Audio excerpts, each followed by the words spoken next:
नमस्कार.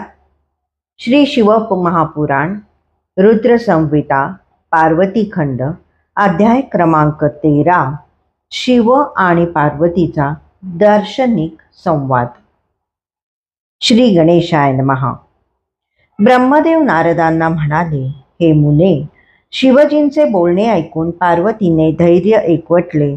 तिने त्यांना नमस्कार केला व म्हणाले, हे विभो, तुम्ही तपस्वी आणि ज्ञानविशारद असूनही माझ्या पित्याला तुझ्या कन्येला येथे आणू नकोस. मी तपस्वी असून मायेपासून निराळा आहे असे का म्हणालात? तुम्ही महान तपश्चर्या करण्याचा निर्धार केला आहे आणि आपली बुद्धीही याच कामी लावली आहे. तपश्चर्येचा निश्चय तुम्ही शक्तीच्या आधारानेच केला आहे ना? सर्व कर्मे करण्याची ही जी शक्ती आहे तिलाच प्रकृती म्हणतात. या प्रकृतीमुळेच उत्पत्ती, स्थिती आणि संहार होत असतात. तुम्ही स्वतः कोण आहात आणि ही सूक्ष्म प्रकृती कोण आहे याचा नीट विचार करा. प्रकृती नसेल तर हे शरीर, हे स्वरूप कसे प्राप्त होईल? लोक तुम्हाला वंदन करतात, तुमचे चिंतन व पूजन करतात, याला प्रकृतीच कारणीभूत आहे. ते ऐकून शिवजी हसून म्हणाले, गिरिराजकन्ये, मी परमतप करून प्रकृतीचा नाश केला आहे आणि नित्य प्रकृती रहित अवस्थेत म्हणजेच तत्वरूपात स्थित आहे. सत्पुरुषांनीही प्रकृतीचा संग्रह करू नये. त्यांनी लोकाचार सोडून निर्विकार राहिले पाहिजे असे माझे स्पष्ट मत आहे. शिवजींनी लोकव्यवहाराला अनुसरून केलेले हे भाष्य ऐकून पार्वतीला हसू आले. ती म्हणाली, हे प्रभो, तुम्ही बोलत आहात ही प्रकृतीच नाही का? मग तुम्ही प्रकृतीपासून निराळे कसे? तुम्ही तत्वतः यथा योग्य विचार करून सांगा.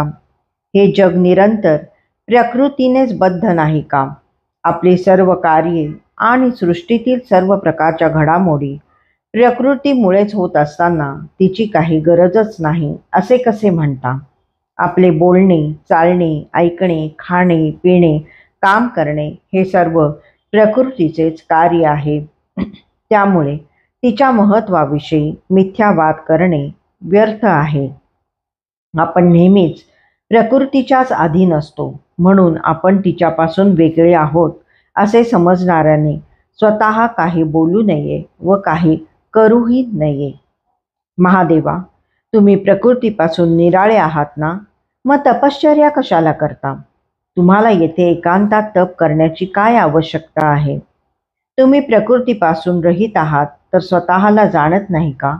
आणि जर तुम्ही स्वतःला जाणत असाल तर ते तप कशासाठी?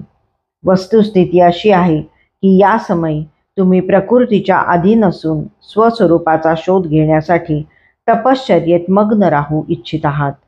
पण मी तुमच्याबरोबर कशाला वाद करू? प्रत्यक्ष प्रमाण असेल तेथे पंडित तर्काने जाणण्याची इच्छा करत नाही. जोपर्यंत इंद्रियांनीच सर्व गोष्टींचे आकलन होत आहे तोपर्यंत ज्ञानीजनांनी ते सर्व प्रकृतीचेच कार्य आहे हे बुद्धीने जाणावे आणि तेच योग्य आहे. याविषयी जास्त बोलण्यात काय अर्थ आहे? हे योगीश, आता मी काय सांगते ते ऐका. ती प्रकृती मी आहे आणि तुम्ही पुरुष आहात हेच सत्य आहे. यात जराही संशय नाही. माझ्या अनुग्रहामुळेच तुम्ही सगुण आणि साकार आहात. तुम्ही निरीच्छ आहात, त्यामुळे माझ्याशिवाय काही करूच शकत नाही. तुम्ही नेहमी पराधीन आहात. जितेंद्रिय असूनही मला वशीभूत होऊनच नाना प्रकारची कर्मे करता. मग तुम्ही निर्विकार कसे, माझ्यापासून अलिप्त कसे, हेच मला कळत नाही. जर तुम्ही प्रकृतीच्या पलीकडचे आहात हे मान्य केले तर मी सेवेच्या उद्देशाने तुमच्या समीप राहिले तर तुम्हाला भीती वाटण्याचे कारण नाही. ते ऐकून शिवजी म्हणाले, गिरिजे, तू म्हणतेस ते सांख्यशास्त्राला धरून अगदी योग्य आहे.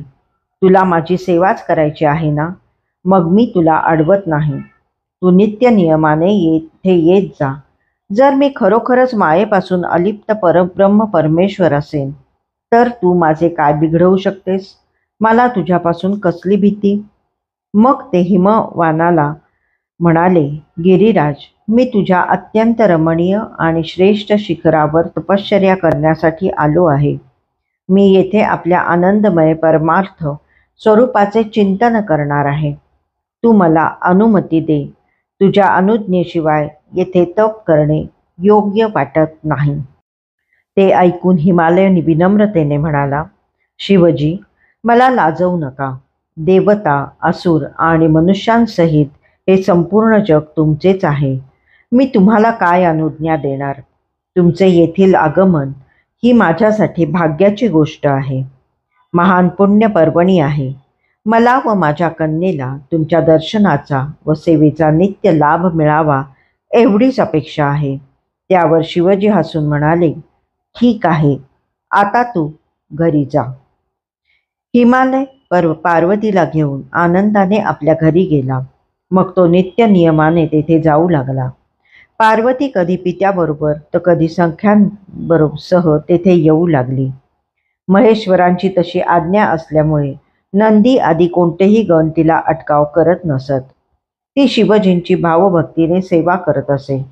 गरम पाण्याने धुतलेल्या वस्त्राने त्यांचे अंग स्वच्छ करत असे. त्यांची षोडशोपचारे पूजा करून आदराने वंदन करत असे. त्यानंतर ती आपल्या घरी जात असे. याशिवाय आश्रमस्थान स्वच्छ करणे, फळे व फुले आणणे, कुश व समिधा आणणे अशी अन्य कामेही करत असे.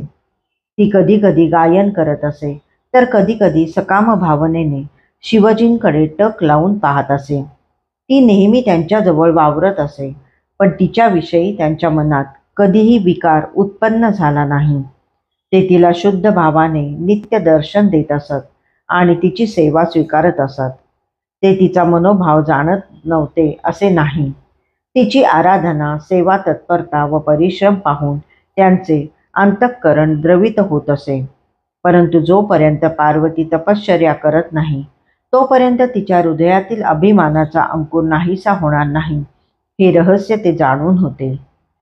ती अहंता रहित झाल्यावरच तिचे पाणी ग्रहण करायचे असा त्यांनी निश्चय केलेला होता. पूर्वीचा प्रसंग आठवून त्यांना तिची काळजी वाटायची. तशी घटना पुन्हा घडू नये म्हणून ते विशेष दक्ष असत. ते तिच्याकडे निरंतर लक्ष ठेवून असायचे, पण बघूनही न बघितल्यासारखे करायचे. असो, पार्वतीने शिवजींची बराच काळ सेवा केली. त्या समयी उन्मत्त झालेल्या तारकासुराने त्रिभुवनात मोठा उच्छाद मांडला होता. त्याने ऋषीमुनींना, देवांना भयंकर उपद्रव दिला. त्याच्या जाचाने त्रिभुवन त्राही त्राही करू लागले. तारकासुराचा वध शिवपुत्राच्या हातून होणार हे विधीचे विधान होते. त्यासाठी शिवपार्वतीचा विवाह होणे अत्यंत आवश्यक होते. पार्वती शिवजींची सेवा करत होती, पण त्यांच्या मनात तिच्याविषयी आकर्षण व कामभाव निर्माण झाला तरच देवांचा उद्देश साध्य होणार होता. म्हणून इंद्रादी देवश्रेष्ठींनी व मुनिजनांनी माझ्याशी विचार विमर्श करून कामदेवाला या कामगिरीवर पाठवले.